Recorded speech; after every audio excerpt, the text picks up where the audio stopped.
Did you know there are two paths you can take when it comes to Medicare? Hi, this is financial planner Sean Mullaney. Let's discuss. So, Medicare is the medical insurance that most Americans get covered by once they're age 65. And to my mind, there are two main paths that you can go down when you're thinking about Medicare. And I think it's important for those of us who are not yet age 65 to start thinking about it so we're ready when the time comes, right?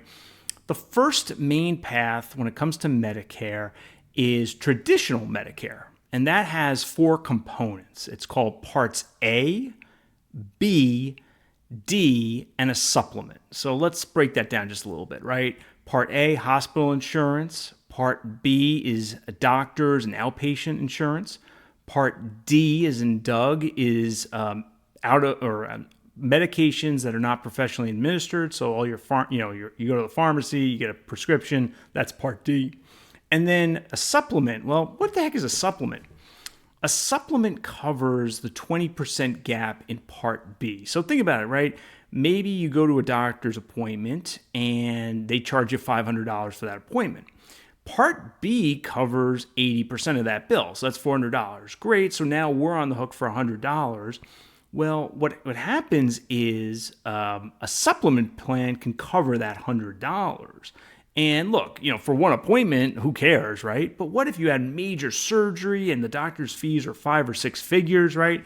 You're going to want a supplement because 20% of 5 or 6 figures starts to add up real quick, right? So parts A, B, D, and a supplement, there are a lot of advantages to traditional Medicare. One of the big ones I see is doctor choice.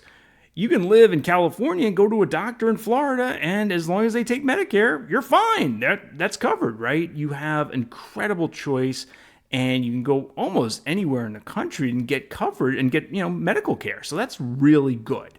Now, there's some downsides to that, right? Those supplement premiums can get pretty hefty, right? It can be well over $100 a month. Depends on the supplement plan, depends on where you live. We're going to talk about more supplement plans more next weekend. But I think traditional Medicare has a lot going for it, and it's guarantee issue, which we of course like, right? So that's the first primary path, traditional Medicare, parts A, B, D, and a supplement. All right, well, great. What's the second path? The second path is called Medicare Advantage, sometimes referred to as Medicare Part C. And so what you're doing here is you're sort of getting off traditional Medicare and you're going into an HMO, PPO environment around one particular health organization, right? So you can't now go to any doctor that takes Medicare. You have to go within the particular organization. But there are some advantages. First of all, that supplement premium, that's out the window. You don't have to pay a Medicare supplement premium. And in fact, some of the Medicare Advantage plans have a Part B payback, right? So you have to pay Part B whether you're on an Advantage plan or you're on traditional Medicare. And right now the price is $164.90 a month, I believe, for the year 2023. That changes every year. So we don't know yet, at least as of the time of this recording. I'm not aware of what the 2024 premium will be. But you generally have to pay that whether you're on an Advantage plan or you're on traditional Medicare. But some of the Advantage plans offer a payback mechanism where they'll actually pay you back some of that Part B premium. And you're not paying the supplement premium, right? So that's pretty cool. Why doesn't just everybody go on Medicare Advantage?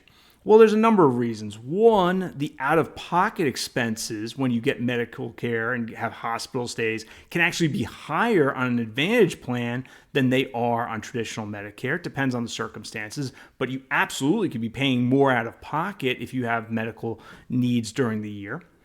Second, you're locked into one and only one network, right? That's a downside to my mind, right? If I'm going to have medical issues after age 65, I like the idea that I have choice.